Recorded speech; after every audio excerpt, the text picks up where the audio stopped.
14 अप्रैल 1912 रात 11:40 पर टाइटैनिक बहरे ओकियानूस की तारीकी में तेजी से चल रहा था। करीबी जहाज़ों से बर्फानी तोदों की वार्निंग्स आ रही थी, लेकिन कप्तान स्मिथ ने रफ्तार कम न की।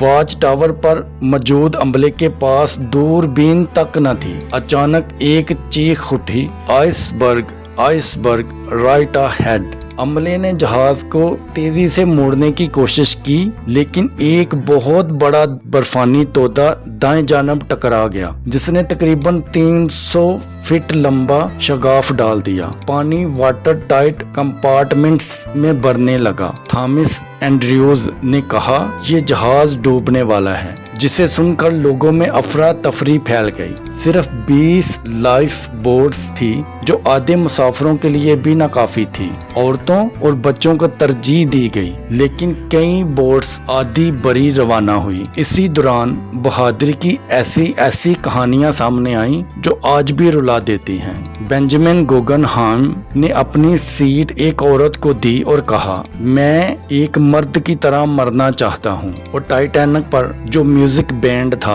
वो आखिरी लम्हे तक म्यूजिक बजाता रहा, ताकि लोगों में अफरा तफरी ना फैले। और कप्तान स्मिथ अपने जहाज के साथ डूब गए।